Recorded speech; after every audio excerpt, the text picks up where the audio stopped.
바울은 여러분이 아시는 것처럼 위대한 사도죠. 신약 성경에서 가장 많은 편지서를 기록했습니다. 평생 가난과 핍박 속에서 복음을 전했죠.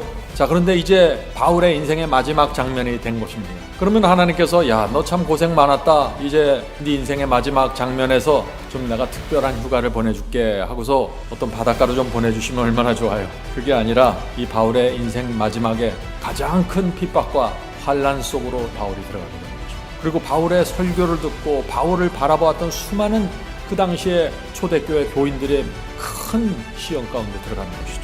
자, 이 시대는 1세기예요. 로마 황제의 핍박이 심해지면서 큰 환란이 시작된 것입니다. 자, 이 바울의 마지막 인생의 장면이 우리에게 왜 중요한가?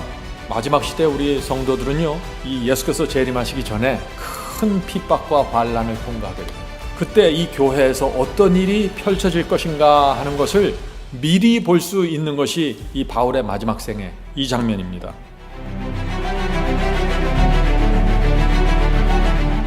오늘 우리가 나눌 제목은 바울 인생의 마지막 장면입니다. 성경으로는 디모데 후서의 내용이 되겠습니다. 디모데 후서의 내용입니다. 이 디모데 후서는 바울이 디모데, 그 아들처럼 사랑했던 디모데에게 쓴 마지막 편지죠. 바울은 자신이 로마에 두 번째 투옥됐을 때 자신이 이제 머지않아 죽임을 당할 것을 예측했던 것 같습니다. 그래서 디모데 후서에 보면 그런 장면들이 나옵니다. 옥중에서 쓴 마지막 편지가 이 디모데 후서입니다. 그런 의미에서 이 디모데 후서는 우리에게 큰 의미가 있는 것입니다. 바울이 자신이 감옥에 갇히고 혹시 죽을지도 모르는 그런 상황에 있을 때 이 성도들이 실망할까봐 또 뒤로 물러날까봐 얼마나 염려했겠어요. 또 디모데가 아직 청년인 이 디모데가 흔들릴까봐 얼마나 염려했겠습니까? 그래서 이 디모데에게 보내는 이 편지를 우리가 읽어보면 바울의 그때의 심정과 마음을 우리가 그대로 느낄 수 있는 것입니다. 자, 그런 의미에서 우리가 오늘 바울의 마지막 그 인생의 장면을 봅니다. 자, Act of the Apostle, 사도들의 발자취라는 책을 읽으면서 함께 말씀을 묵상하도록 하겠습니다. 로마 황제 네로의 박해가 시작된 이래 기독교회는 어느 곳에서나 배척받는 종파가 되었다. 네, 로마 황제 이 네로가 되면서 큰 핍박이 일어나고 배척받았어요. 유대인들은 바울에게 로마시에 불을 지른 방화죄를 뒤집어 씌우고자 하는 생각을 품게 되었다. 이 유대인들이 큰 걸림돌이 된 것입니다. 이 바울에게 로마시를 불질른 그 방화죄를 뒤집어 씌우려고 했어요. 왜냐하면 그렇지 않으면 유대인들의 핍박이 대상이 될까봐 바울에게, 기독교인들에게 이것을 뒤집어 씌우려고 그런 거죠. 자, 계속해서 읽겠습니다. 바울은 다시 체포되었고 그의 최후의 감금은 서둘러졌다. 자, 바울이 이렇게 체포돼서 감옥에 들어갔겠죠? 그때 감옥 밖에 있던 그리스도인들에게 어떤 문제가 생겼냐, 이제 이것을 보는 것입니다. 교회가 핍박 속에 들어갔을 때, 교회가 환난 속에 들어갔을 때 교회에서 어떤 일이 생기는지. 자, 계속해서 보겠습니다. 네로 황제 치하의 박해로 로마에 있는 그리스도인들의 수요는 격감되었다. 자, 교회가 큰 환난 속에 들어가면은 믿는 자들의 수요가 급격하게 줄어든다는 것입니다. 수많은 사람들이 교회를 떠난다는 것이죠. 왜 이 숫자가 이렇게 줄어들까요? 계속해서 읽겠습니다. 무수한 사람들이 그들의 신앙을 위하여 순교를 당하였고 많은 사람들이 도시를 떠났으며 남아있는 사람들의 의기가 크게 저상되고 겁내고 있었다. 바울이 감옥 속에 들어가면서 이 교회가 핍박을 당하면서 사람들은 굉장히 두려움에 떨게 되었다는 것입니다. 그래서 많은 사람들이 신앙을 떠나는 일들이 생긴다는 거예요. 언제요? 큰 환란이 오면. 이것이 마지막 환란 때 교회에서 일어날 장면이라는 것입니다. 자, 로마에 도착하자 바울은 침침한 토굴 속에 갇혔으며 생애가 마쳐질 때까지 거기 머물러 있었다. 로마 도시와 국가에 대한 가장 비열하고 가장 무서운 범죄 가운데 하나를 선동하였다는 고소를 당한 바울은 만민의 저주의 대상이 되었다.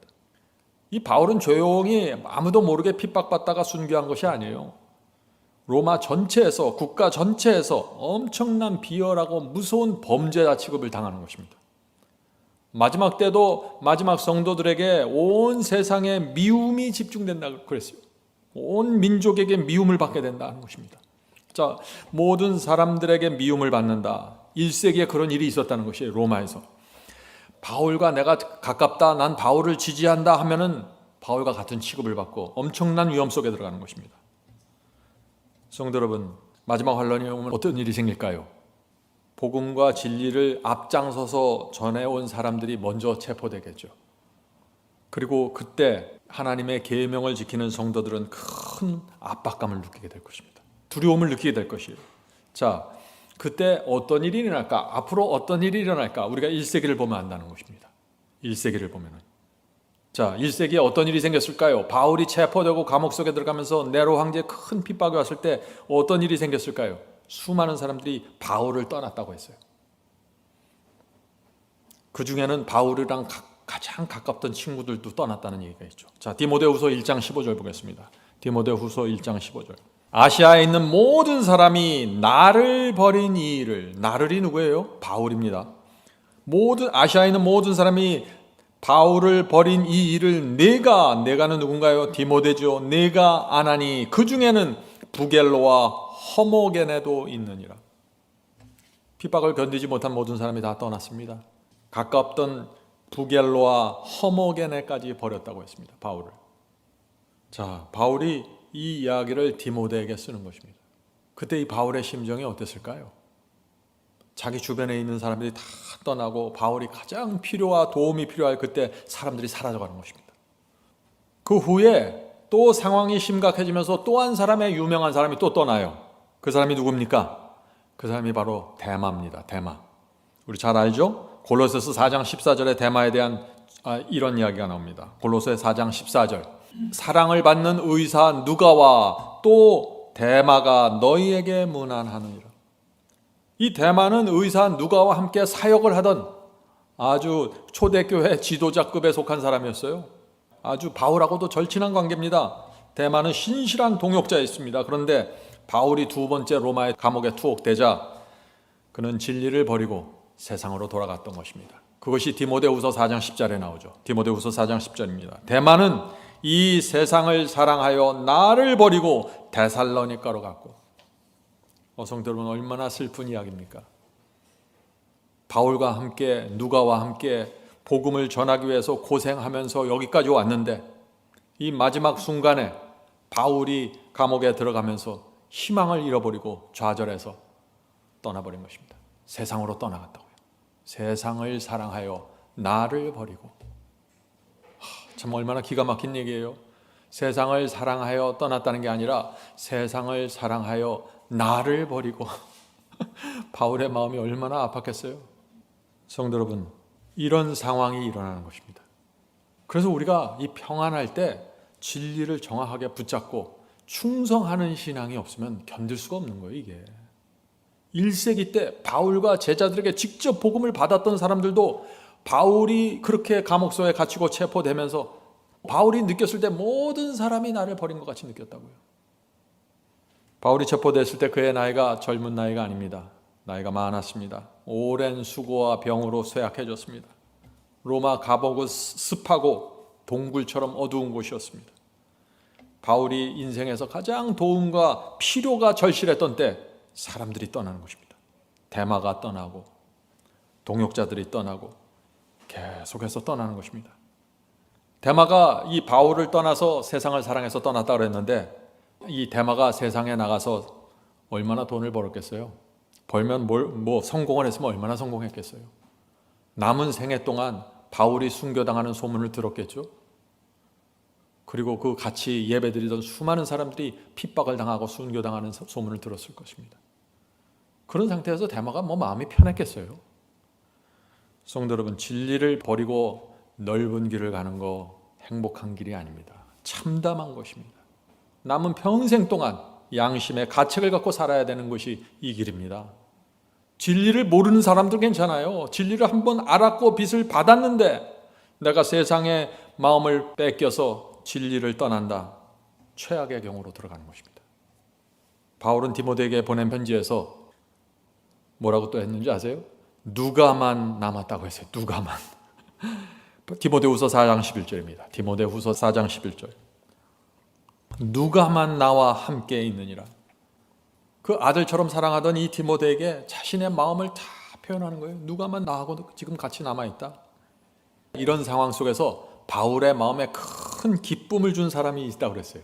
그 사람은 에베소 사람인데 그는 감옥에서 고통당하는 바울을 돕기 위해서 최선을 다했다고 했어요. 그런 사람도 있는 거예요. 예. 그의 이름은 오네시보로라고 했습니다. 오네시보로. 디모데 후서 1장 16절부터 18절. 원컨대 오네시보로의 집에 긍휼을 베푸시옵소서. 지금 주님께 기도하는 것이에요. 오네시보로 이 사람의 집에 긍휼을 베풀어 주시옵소서. 주님, 저가 나를 자주 유쾌케 하고 나의 사슬에 매인 것을 부끄러워 아니하며. 지금 다른 사람들은 다 도망갔고 친한 동역자들까지 다 지금 도망갔고 세상을 사랑해서 나를 떠났는데 이 오네시보로만큼은 내 옥바라지를 하고 있습니다. 가끔 나를 찾아오면 유쾌하게 저를 해줬습니다. 무슨 말을 했길래 유쾌했을까요? 바울이 전한 설교와 그 진리를 받고 내 생애가 달라지고 내가 주님께 내 생애를 드렸습니다. 그 말이 바울의 마음속에 유쾌함을 드린 거예요. 내가 이 옥중에서 사슬에 매여 있는 것을 이 오네시보로는 부끄럽게 여기질 않고 있습니다. 다른 사람들은 다 부끄럽게 여겨서 다 떠나버렸는데, 제가 계속해서 읽어보죠. 부끄러워 아니하며 로마에 있을 때 나를 부지런히 찾아 만났느니라. 원컨대 주께서 저로 하여금 그날에, 마지막 예수 그리스도 재림의 날이죠, 그날에 주의 긍휼을 얻게 하여 주시옵소서. 바울이 오네시모로를 위해서 기도하는 것입니다. 주여, 이 영혼을 기억해 주시옵소서. 이 사람은 떠나지 않았습니다. 옥에 갇힌 바울을 위로하기 위해서 이 오네시보로는 여러 번 찾아왔습니다. 참, 바울이 그래서 이 오네시보로를 위해서 하나님께 기도하는 이 말씀, 참 제 마음에 이 말씀이 정말 와닿았어요. 바울이 얼마나 이 오네시보로에게 감사하고, 하나님, 이 사람을 좀 기억해 주시옵소서. 원컨대 주께서 저로 하여금 그날에 주의 긍휼을 얻게 하여 주시옵소서. 하나님께서 이 오네시보로를 어떻게 보셨을까요? 다른 사람 다 도망가고 없어졌는데 바울의 옥바라지를 하기 위해서 방문하는 이 오네시보로를 어떻게 보셨을까요? 하나님께서, 천사들이 어떻게 보았을까요? 이 오네시보로 같은 그런 그리스도인이 되어야겠습니다. 정말 하나님께서 귀하게 여긴 영혼이었을 거예요. 그러면 옥에 갇혀있던 이 바울은 어떤 태도와 어떤 표정을 하고 있었을까요? 그거 궁금하지 않으세요? 그 장면이 또 나옵니다. 바울도 표면상으로는 고난과 고통에 무관심한 것처럼 보였으나 동정과 우정을 갈망하였다. 바울은 로봇가 아니에요. 겉으로는 다른 사람들에게 용기를 주고 실망하지 않기 위해서 이 고난과 고통에 자기는 아무런 문제가 없는 것 같은 표정을 했겠죠. 그런 태도를 보였겠죠. 이 연약한 영혼들을 위해서. 그러나 그의 심령 깊은 곳에 무엇을 갈망했다고요? 동정과 우정을 갈망했다고요. 예수께서 십자가 가실 때도 마찬가지였습니다. 제자들에게, 자신이 복음을 전한 유대인들에게, 자신에게 와서 문둥병을 고쳤던 환자들이 와서 동정을 나타내고 우정을 표현하기를 얼마나 갈망하셨겠어요. 그런데 이런 상황 속에 하나님께 충성을 하지 못하는 사람들은 다 사라져버린다는 것입니다. 그래서 환난이 올 때 누가 하나님께 진실했는지 드러나는 것입니다. 일이 잘 되고 교회가 잘 될 때는 이 교회에 여러 가지 다양한 이유로 사람들이 몰려 들어와요. 그러나 환난이 오면은 다 사라지고 정말 하나님께 자신의 생애를 바친 사람들만 남아있게 된다는 것입니다. 그래서 환난이 알곡과 가라지를 구분해 주는 것입니다. 고독과 배반의 때, 자, 바울이 그렇게 느끼는 거예요. 고독과 배반의 때 자신의 성실함을 증거한 오네시보로의 방문은 그의 생애를 다른 사람을 위한 봉사로 보낸 바울에게 즐거움과 기쁨을 가져다 주었다. 성도 여러분, 우리가 1세기에 이 로마에 살았다면 우리는 어떤 입장을 취했을까요? 우리는 바울을 방문했을까요? 바울의 옥바라지를 했을까요? 그가 순교할 때까지. 굉장히 중요한 질문입니다. 로마 전체에서 지금 바울이 반약적으로 미움을 받고 있는 것이에요. 로마 황제로부터 미움을 받고 있는 것이에요. 로마시를 불찌른 그 의혹을 받고 있는 것입니다. 자, 이제 바울이 네로 앞에 서는 장면이 나옵니다. 헬라인들과 로마인들 가운데는 피고가 재판장 앞에서 자신을 위하여 변호할 변호인을 고용할 특권이 허락되는 것이 한 습관이었다. 자, 로마 시대는 변호사를 고용할 수 있었어요. 그건 이 피고, 죄를 범한 사람의 권리입니다. 이런 변호인은 힘 있는 논증과 열렬한 웅변 혹은 간청과 기도와 눈물로써 흔히 죄수에게 유리한 결정을 얻게 하거나 혹은 이 일에 실패한다 할지라도 형벌의 혹독성을 경감시키는 데 성공했다. 오늘날 변호사와 비슷한 역할을 하죠. 그 당시에 그런 변호사가 있었다는 것입니다. 바울이 이 변호사의 도움을 받았을까요? 받지 못했습니다. 자, 계속해서 읽어보죠. 그러나 바울이 네로 황제 앞에 소환되었을 때에는 아무도 감히 그의 변호인이나 대변으로 나서는 사람이 없었다. 아니, 황제가 지금 기소해서 황제가 지금 바울을 잡으려고 하는 거예요. 그럼 누가 감히 그 앞에서 변호사로 자청하겠어요? 아무도 무서워서 나타나지 않는다는 것이죠. 그에게 가해진 비난이나 그가 자신을 변호하기 위하여 간청한 논증의 기록을 보관할 친구도 없었다. 로마에 있는 그리스도인들 중에 이 시련의 때 그의 곁에 서려고 나온 사람은 아무도 없었다. 바울이 혼자 그 고독과 외로움의 길을 걸어갔다 하는 것입니다. 바울은 그런데 이런 자신의 상황을 이 디모데에게 전하는 것입니다. 내가 지금 어떤 입장에 있다 하는 것을 디모데 후서에 바로 그 기록이 있는 것이죠. 디모데 후서 4장 16절부터 17절입니다. 내가 처음 변명할 때 나와 함께 한 자가 하나도 없고 다 나를 버렸으나, 디모데가 이 편지를 읽었을 때 얼마나 마음이 아팠겠어요. 자기가 그 존경하는 바울, 그 사도 바울이 그 어려운 상황에 있었는데 그 로마에 있는 사람들 중에 아무도 함께 하지 않았고 아무도 변호를 해주지 않았다는 이 기록을 봤을 때 얼마나 이 디모데의 마음이 아팠을까요? 다 나를 버렸으나 저에게 허물을 돌리지 않기를 원하노라. 이것이 바울의 신앙이죠. 원망하지 않겠다는 것입니다. 주께서 내 곁에 서서 나를 강건케 하심은 나로 말미암아 전도의 말씀이 온전히 전파되어 이방인으로 듣게 하려 하심이니 내가 사자의 입에서 건지웠느니라. 성도 여러분, 바울은 지금 이 재판장의 이 장면을 지금 뭐로 보는 거예요? 전도할 수 있는 기회로 보는 거예요. 엄청난 핍박과 환난이 오는데 바울은 이것을 전도의 장면으로 보는 것입니다.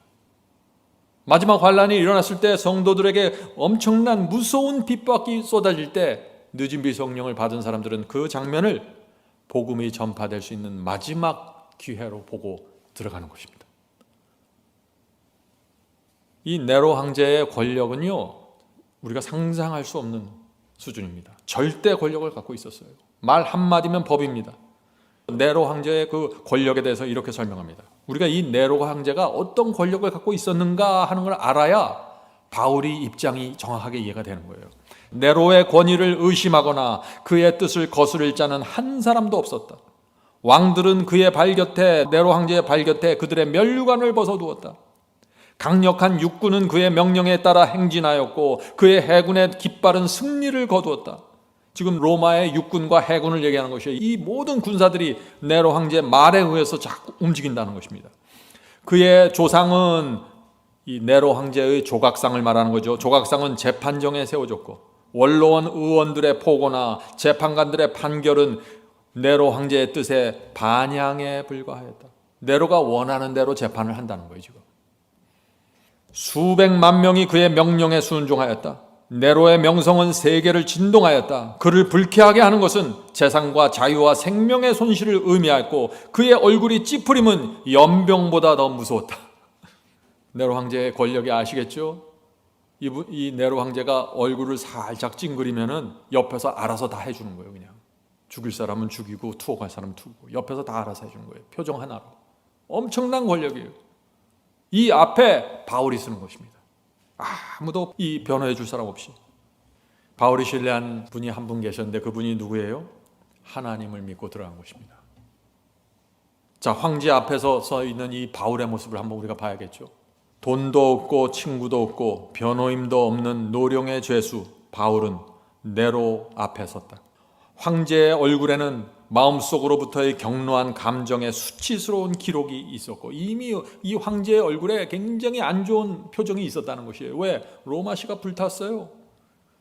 그것을 다 이 바울에게 뒤집어 씌워야 돼요. 그러니까 자기 표정을 통해서 자기의 심중을 다 옆에 있는 재판관들이나 원로들에게 다 표현하고 있는 것입니다. 지금 바울의 경험은 빈곤과 극기와 고통의 그것이었다. 그의 원수들이 그를 위협하려고 행한 끊임없는 오정과 잘못된 소문을 퍼뜨리는 거죠. 오전과 비난과 학대에도 불구하고 바울은 두려움 없이 십자가의 깃발을 높이 들었다. 바울이 여기 가서 이 재판장 앞에서 무슨 불을 안 질렀다는 놀라운 논리를 펼치는 게 아니에요. 십자가 복음을 전하는 거예요, 그냥. 왜요? 전도회예요, 전도회. 지금 이 복음을 전하는 전도회로 들어가는 거예요. 십자가의 깃발을 높이 들었다. 그는 주님처럼, 그는 겁없는 방랑자였었지만 예수님처럼 바울은 인류를 복되게 위하여 살았다. 변덕스럽고 성 잘내고 음탕한 폭군 네로가 어떻게 하나님과 아들의 품성과 동기를 이해하거나 평가할 수 있었겠는가? 계속했겠습니다. 넓은 법정에는 열심히 있고 침착하지 못한 군중들이 운집하여 일어날 모든 것을 보고 듣고자 앞으로 모여들었다. 자, 법정에 많은 사람들이 모여들었다는 것이에요. 그 유명한 기독교의 거물 바울이 잡혔어요. 바울이 어떻게 대하는지, 어떤 태도로 지금 자기를 변호할지 사람들이 궁금한 것입니다.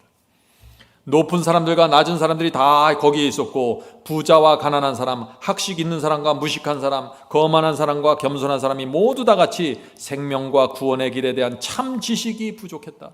진리를 모르는 사람들이 다 모여 있는 거예요.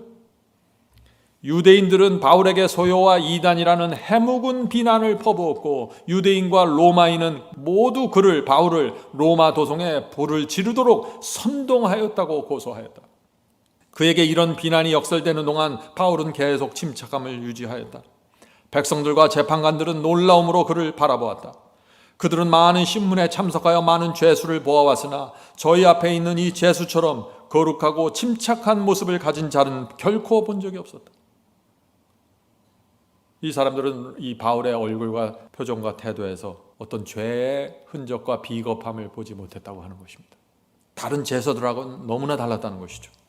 재판관들의 예리한 눈들은 죄수들의 얼굴의 표정을 보고 그들의 죄상을 알기에 익숙했지만 바울의 얼굴에서 범죄의 어떤 증거도 찾지 못하였다.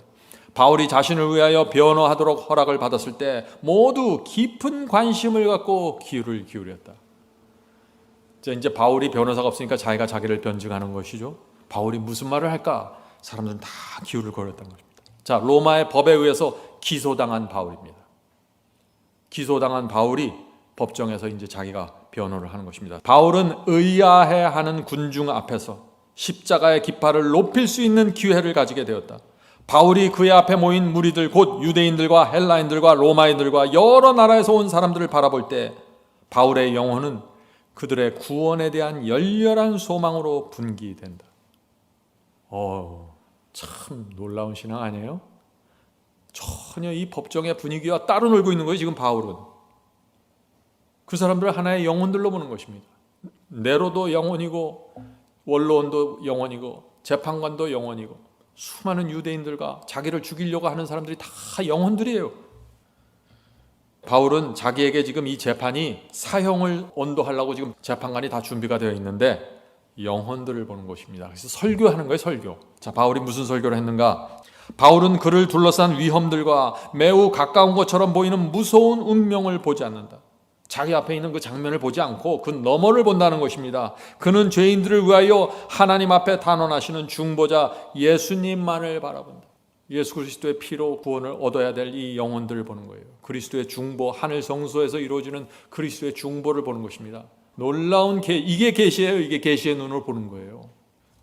인간의 웅병과 능력 이상으로 바울은 복음의 기별을 제시한다. 그는 청중들에게 타락한 인류를 위하여 마련된 희생 제물을 가리킨다. 그는 인간의 구속을 위하여 무한한 대가가 지불되었음을 선언한다. 인간이 하나님의 보좌에 동참하도록 만반의 준비가 갖추어져 있다. 천사들로 말미암아 땅은 하늘과 연결되고 사람들의 행위는 선악간에 무한하신 재판장의 목전에 드러난다. 지금 이게 무슨 장면이에요? 너희들이 나를 지금 재판하기 위해서 이렇게 모여 있는데 사실은 너희들이 하늘 법정에 지금 다 참여하게 돼. 너희들이 결국 심판받게 될 거야. 지금 그 얘기를 하는 거예요. 사람들이 기가 막혔을 거예요. 바울은 지금 이 사람들 앞에서 그리스도의 희생과 중보하시는 은혜를 얘기하면서 모든 사람의 행위는 하나님의 심판대 앞에 가서 심판받는다는 걸 선포하는 것입니다. 이들의 양심 속에 성령께서 파고드는 호소를 주시는 거죠. 이때 자, 바울의 설교를 듣는 재판장의 분위기 어땠을까요? 충실하지 못하는 자들 가운데서 충실하고 불충성한 자들 가운데서 충성하는 바울은 하나님의 대표자로서입니다. 충실하지 못한 사람들이에요. 초대교회 충실하지 못한 사람들이 다 떠나가 버렸어요. 불충성하는 사람들이 다 떠나갔어요. 근데 바울은 하나님께 충성하는 사람으로 하나님의 대표자로 지금 여기에 참여했다는 것입니다.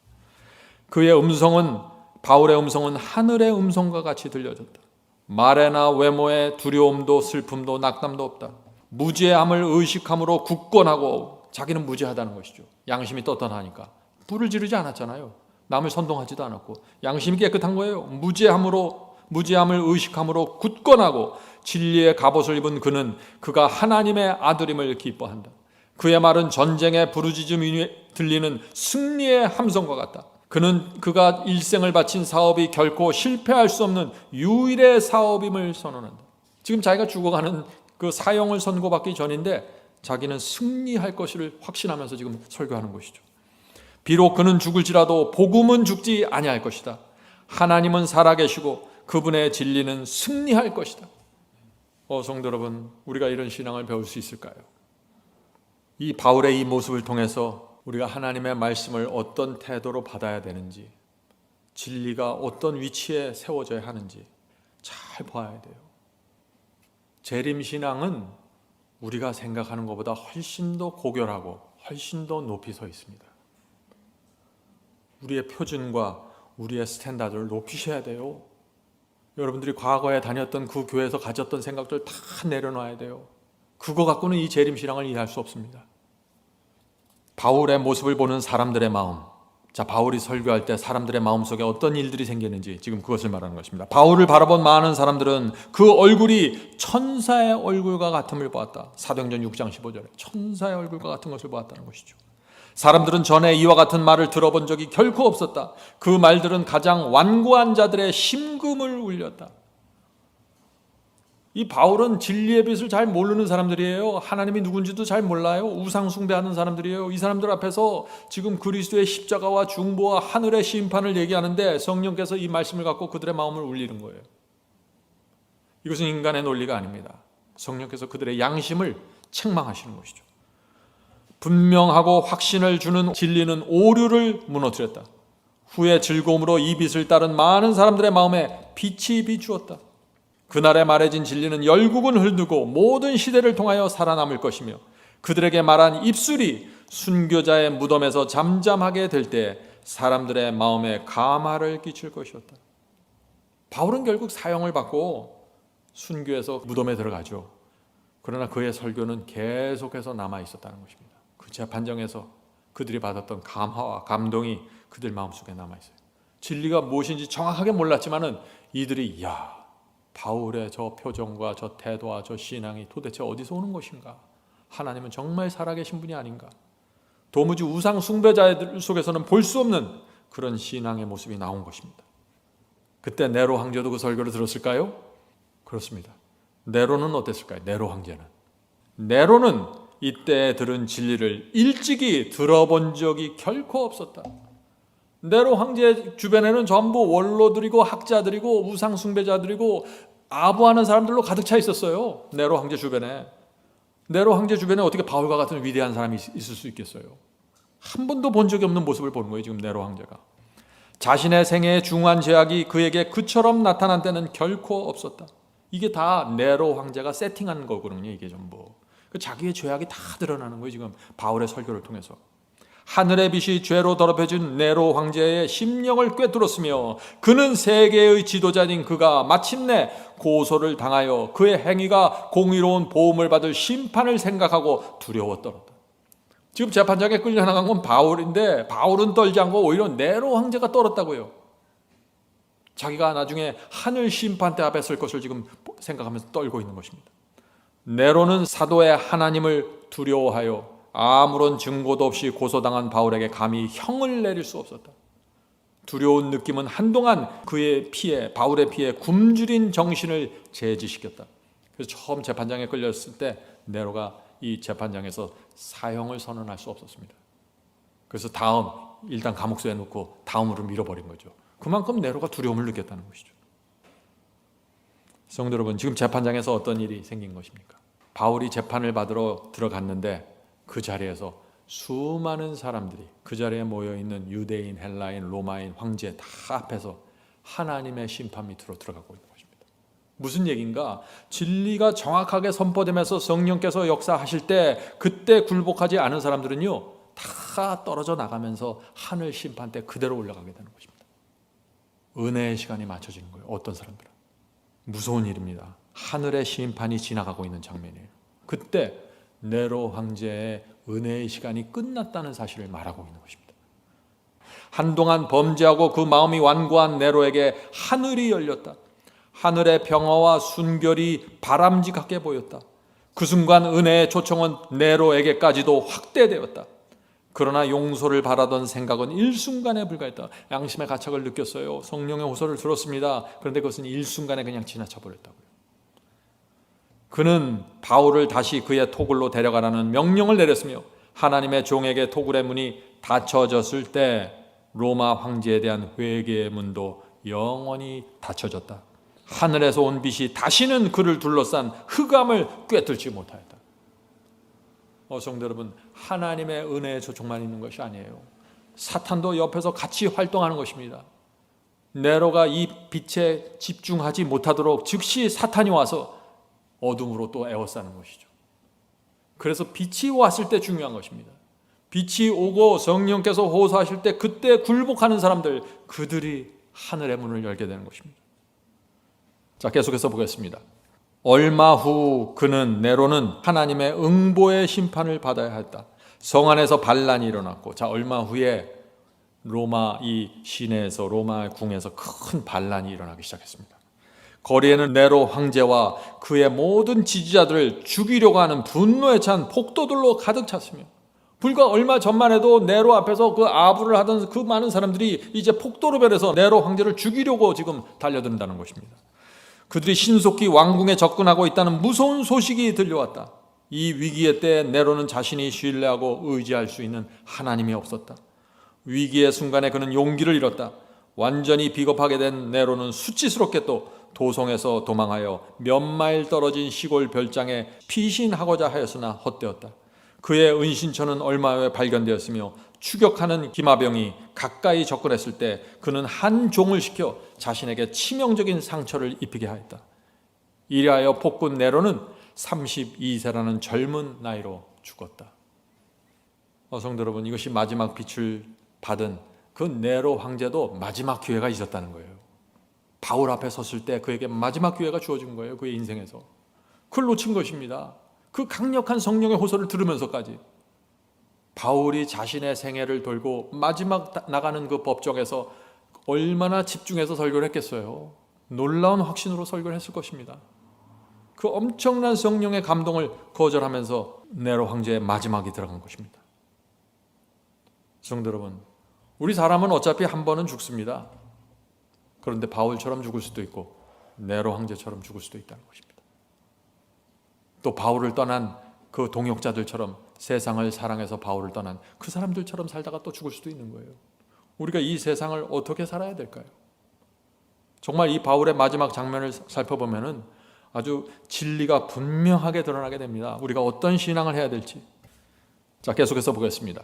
가이사의 재판장에서 감방으로 돌아온 바울은, 자, 네로 황제가 다시 감옥에 보내라 그랬죠. 그래서 이제 바울이 돌아왔습니다. 바울은 매우 짧은 기간밖에 자기에게 남아있지 않다는 사실을 알았다. 바울은 날마다 침침한 감방에 앉아서 디모데를 생각하고 그를 부르러 보내기로 작정했다. 이제 바울이 마지막 죽기 전에 침침한 감방에 앉았는데 그의 머릿속에 떠오른 사람이 누구라고요? 디모데예요. 왜 디모데가 떠올랐을까요?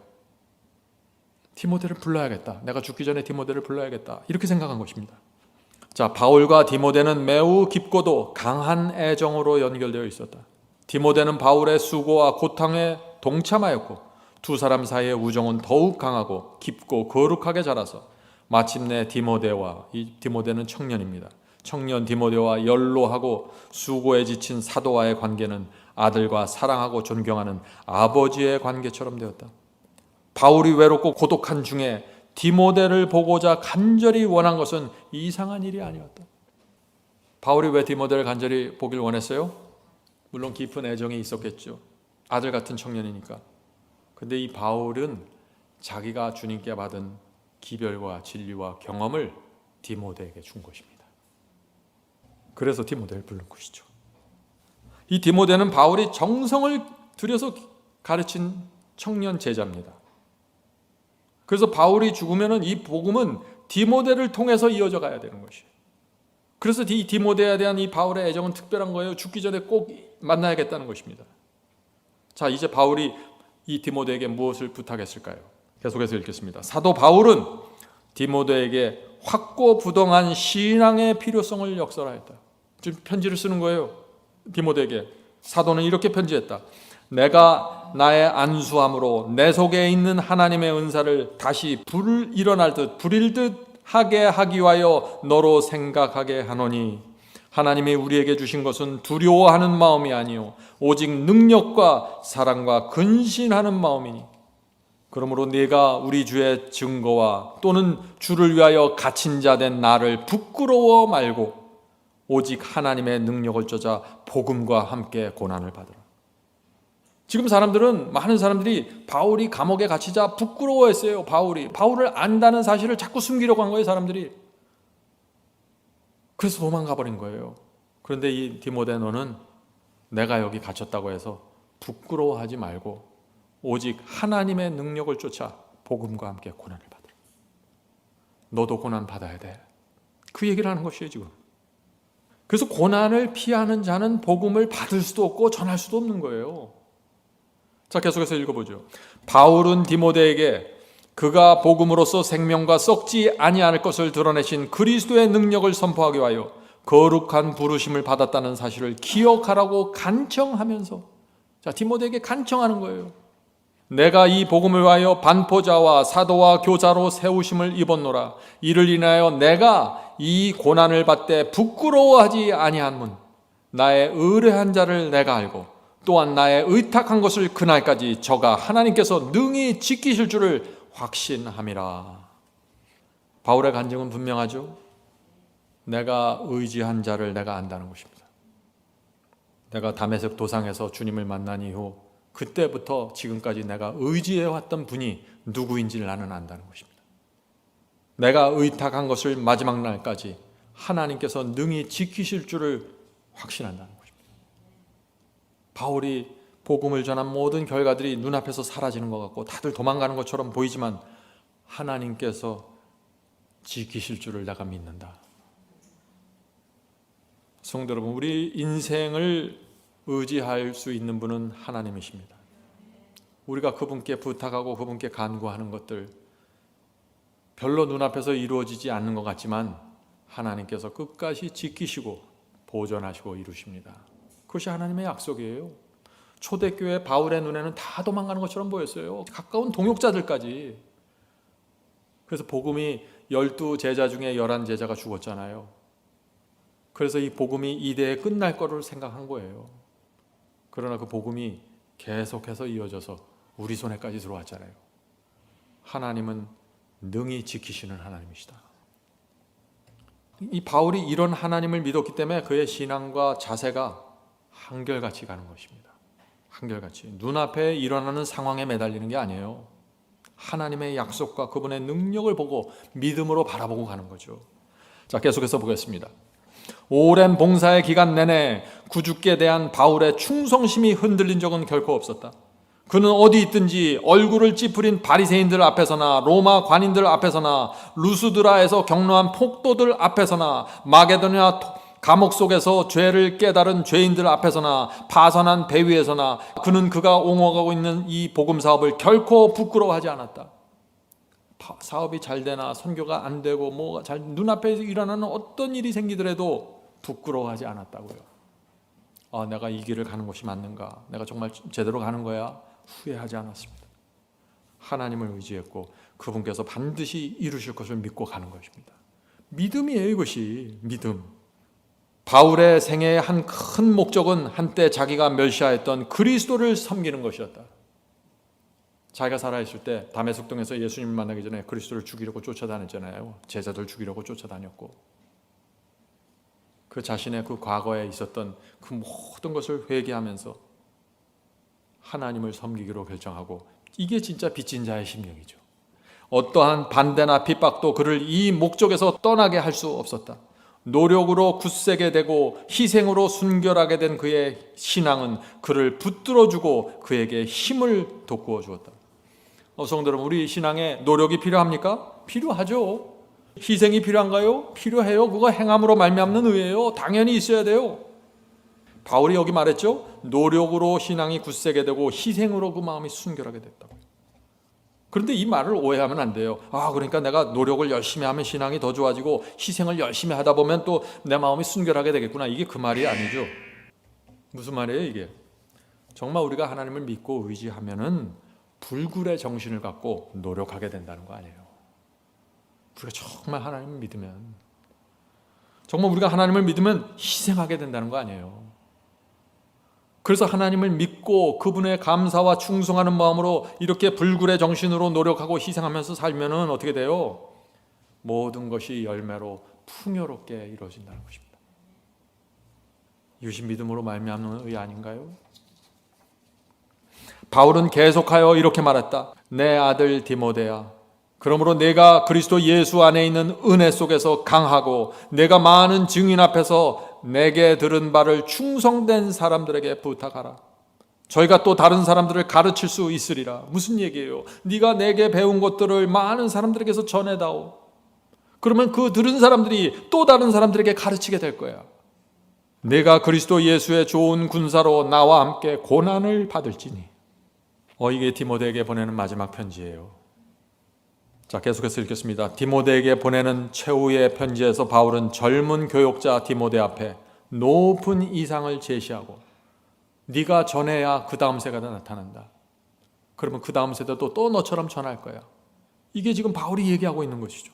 사도는 다음과 같이 편지했다. 내가 진리의 말씀을 옳게 분별하여. 자, 디모데에게 전한 첫 번째 얘기가 뭐예요? 너는 먼저, 디모데 너는 먼저 진리를 정확하게 분별할 줄 알아야 돼. 그 얘기를 하는 거예요. 엉뚱한 거 전하지 말라는 거예요. 엉뚱한 거. 첫 번째 부탁, 진리의 말씀을 올바로 분별하라는 것입니다. 진리를 분별하지 못하면 복음 전파는 시작도 할 수 없어요. 진리를 분별하지 못하는 사람이 아프리카 가서 순교하면 뭐 하겠어요? 엉뚱한 거 전하고 순교하는데 아무 소용없는 거예요. 하나님의 뜻 있는 그대로 전하라는 게 첫 번째 바울의 부탁이라는 것입니다. 자, 계속해서 보겠습니다. 그 두 번째 부탁은 뭔가? 부끄러울 것이 없는 일꾼으로 인정된 자로 자신을 하나님 앞에 드리기를 힘써라.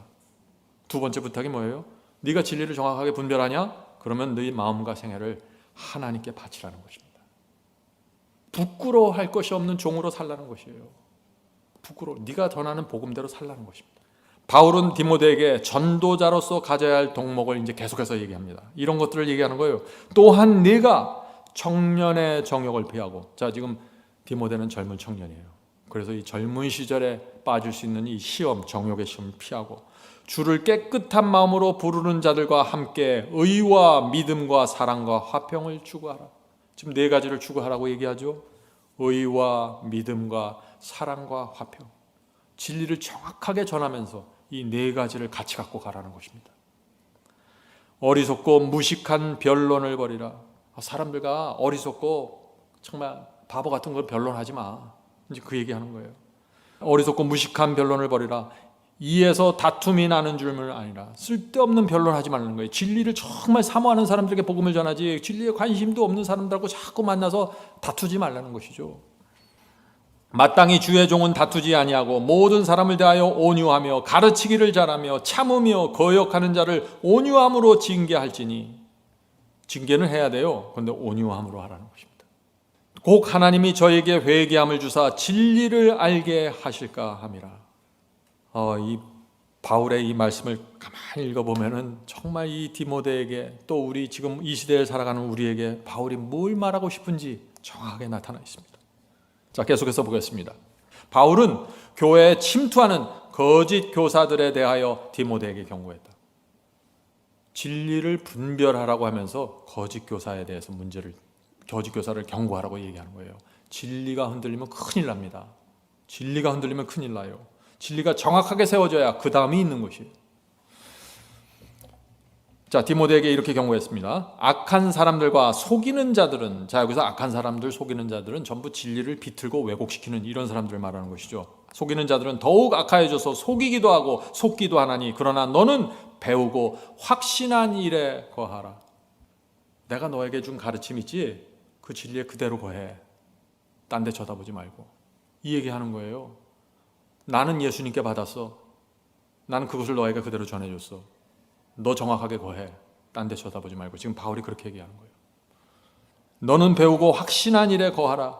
내가 네게서 배운 것을 알며 또 내가 어려서부터 성경을 알았나니 성경은 능히 너로 하여금 구원에 이르는 지혜가 있게 하느니라. 자, 성경의 말씀을 떠나지 말라는 것입니다.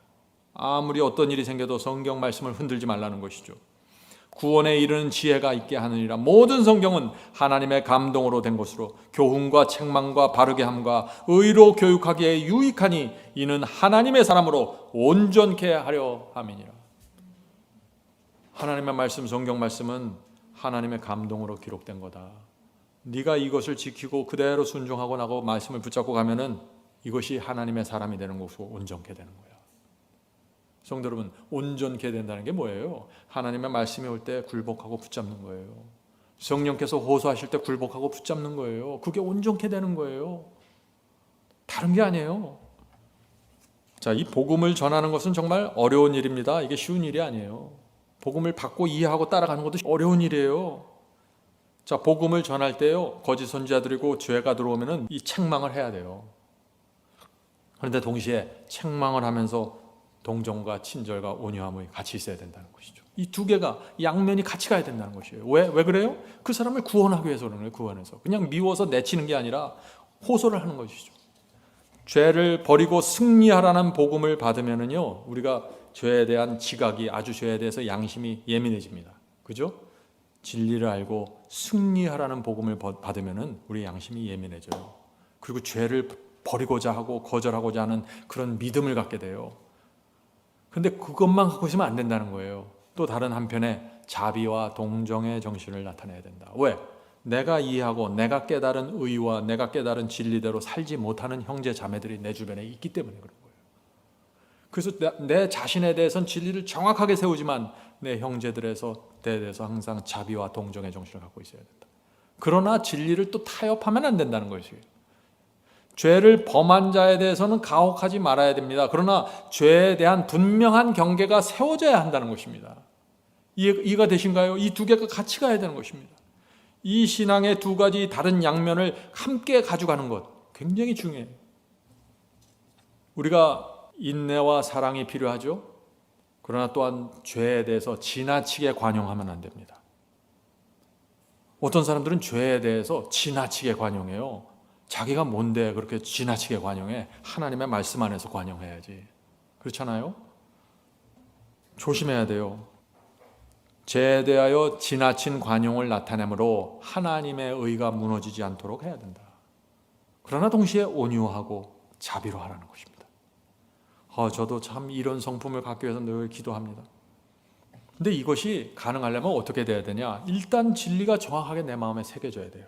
진리를 분별해야 됩니다. 그 다음에 성령의 역사, 그때마다 내게 주어지는 성령의 역사를 듣고 깨닫고 굴복해야 된다는 것입니다. 이 두 개가 같이 가야 되는 것입니다.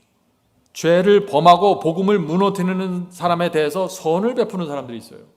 죄를 범했어요. 복음을 무너뜨리고 있어요. 가짜 복음을 가지고 왔어요. 그런데 어떤 사람들은 그것을 사랑으로 덮어주고 관용해야 된다라고 생각하는 거예요. 아니라는 것입니다. 그렇게 되면 어떻게 돼요? 하나님께서 정죄하신 것을 내가 보호하고 껴안게 돼요. 그럼 사람들은 크게 또 오해하게 되죠. 저렇게 해도 되나 보다. 저런 가르침 따라가도 되나 보다. 이렇게 오해하는 것이에요. 심지어 하나님께서 책망하신 것, 그것을 칭찬하는 사람들이 있어요. 성경에서 그렇게 하지 말라 그러는데 그럼 어떻습니까? 그 사람 용기 주는 의미에서 해야 됩니다. 자꾸 이렇게 칭찬을 하는 거예요.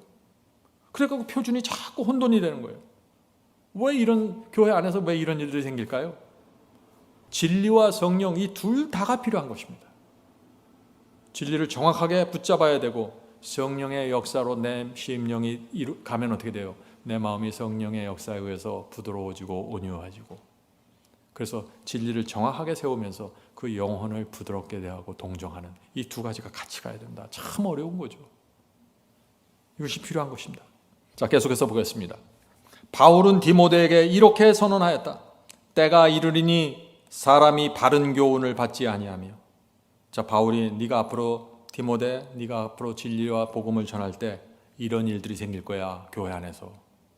그러면서 이 말을 하는 거예요. 때가 이르니 사람이 바른 교훈을 받지 아니하며 귀가 가려워서 자기의 사욕을 쫓을 스승을 많이 두고 또 그 귀를 진리에서 돌이켜 허탄한 이야기를 쫓으리라.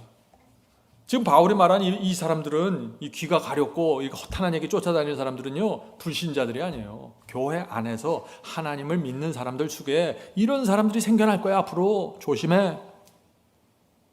이 사람들은 진리가 무엇인지를 알아요. 성경에서 확인했던 사람들이에요. 그런데 자기 생각과 자기 취향과 자기 마음의 즐거움을 쫓아간다는 거예요. 자기 귀를 간질간질하게 주는 그런 가르침과 그런 설교를 따라갈 거다 하는 얘기예요. 그런 사람들이 있을 때 흔들리지 말고 정확하게 진리를 제시해 줘야 된다. 사람들의 비유를 맞추지 말라는 얘기죠. 오늘날에도 이런 사람들이 정말 많이 있어요. 하나님을 믿는다고 말하면서 실제로는 자기 마음에 기쁨을 주는 말만 구별해서 선별적으로 받아먹는 사람들이 있어요. 이건 내 마음에 들으니까 난 받을래. 이거는 내가 싫어. 이 말씀 받으면 나 불편해져. 내 마음에 기쁨이 없어. 난 이거 싫어. 이렇게 해서 자꾸 뷔페에 가서 음식 골라 먹듯이 이 진리를 골라 먹는다는 것입니다. 안 되는 것입니다. 계속해서 읽겠습니다. 이 바울의 마지막 장면으로 들어가는 것이죠. 바울은 그의 인생을 거의 맞춰가고 있었다. 바울은 디모데가 사탄이 여러 가지 방법으로 사람들을 단순한 복음에서 떠나게 하려고 사용하는 허탄한 이야기들과 이단으로부터 교회를 보호해 주기를 갈망하였다. 지금 바울은 교회를 세웠어요. 복음을 전했어요. 소아시아와 유럽의 복음을 전했어요. 이제 이 디모데가 자기가 세워놓은 이 교회와 복음을 잘 지켜주기를 바라는 거예요. 그래서 이런 얘기도 하고 저런 얘기도 하고 계속해서 얘기해 주는 거예요. 바울은 디모데에게 그를 하나님을 위한 사업에 전적으로 헌신하지 못하게 막을 모든 세속적인 일들을 피하고, 디모데에게 지금 조언하는 거죠. 너는 모든 세속적인 일들을 피해야 돼. 반대와 비난과 박해를 즐거움으로 견디고 그가 할 수 있는 범위 안에서 모든 방법을 사용하여 그리스도께서 위하여 돌아가신 영혼들에게 선을 행함으로써 그의 목회 직임에 대한 완전한 증거를 보이도록 권고하였다. 오늘날 설교를 하고 말씀을 전하는 분들이 정말 이 바울의 심령을 이해하면 엄청난 변화가 생길 것입니다. 이게 뭔지, 복음을 전한다는 것이 뭔지 바울의 마음을 이해하고 나면 완전히 달라질 수밖에 없는 것이죠. 정말 두려운 것입니다. 바울은 항상 그리스도의 십자가에 매달렸다. 구세주에 대한 사랑은 그리스도를 위하여 봉사할 때, 세상의 악의와 원수들의 반대를 물리칠 때, 자아와 투쟁할 때 바울을 붙들어준 결코 꺼지지 않는 동기였다. 바울의 마음속에서 꺼지지 않는 동기가 뭐라고요? 그리스도의 십자가예요. 주님에 대한 사랑입니다. 이것 때문에 바울은 지치지 않고 계속해서 복음을 어떤 일이 생기든지 전하고 나눴다는 것입니다. 계속해서 읽겠습니다. 위기의 시대에 교회가 필요로 하는 것은, 자, 1세기의 교회에 큰 위기가 왔죠. 매 시대마다 교회에 위기가 온다는 것입니다. 이 위기의 시대에 교회가 필요로 하는 것은 바울처럼 자신을 유용한 봉사를 할 수 있도록 교육하고 하나님의 사물에 깊은 경험을 가지며 열심과 정열이 넘치는 일꾼들의 군대이다. 성화되고 자기를 희생하는 사람들이 필요하다. 곧 시련과 책임을 피하지 않는 사람, 용감하고 진실된 사람, 그들의 마음속에 그리스도께서 영광의 소망으로 자리 잡은 사람, 그들의 입술에 거룩한 숯불이 닿아서 말씀을 전파할 사람이다. 이런 교육자들이 부족하기 때문에 하나님의 사업이 쇠약해지고 치명적인 오류들이 치명적인 독약처럼 대부분의 인류의 도덕을 타락시키고 희망을 시들게 한다. 여기 말씀에서 뭐가 중요하다는 게 나오죠?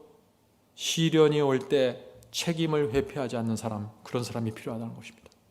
용감하고 진실된 사람, 그들 마음속에 그리스도께서 영광의 소망으로, 그리스도께서 내 유일한 희망이고 소망이라고 자리 잡은 사람들, 입술에 거룩한 숯불이 닿아서 말씀을 전파할 수 있는 사람들, 이런 사람들이 필요하다는 것입니다.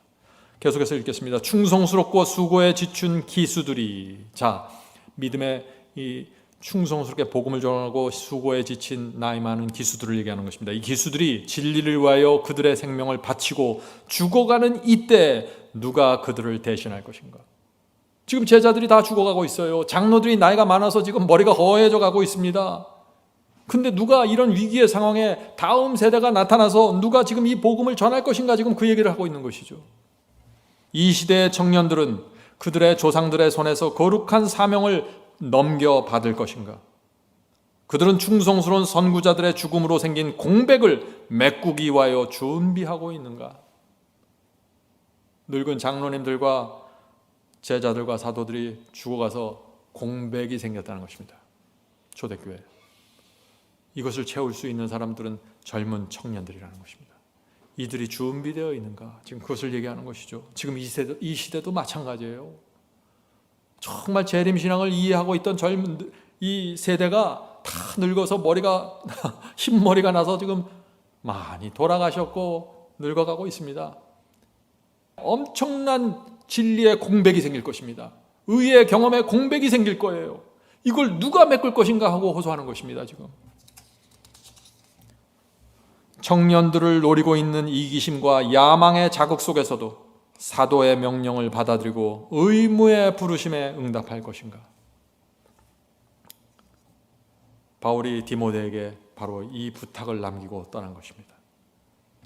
그런데 이 디모데는 이것을 받아서 신실하게 그 다음 세대에 전했고, 또 그렇게 해서 이 복음과 기별이 다음 세대도 넘으면서 2000년이 지나간 것입니다.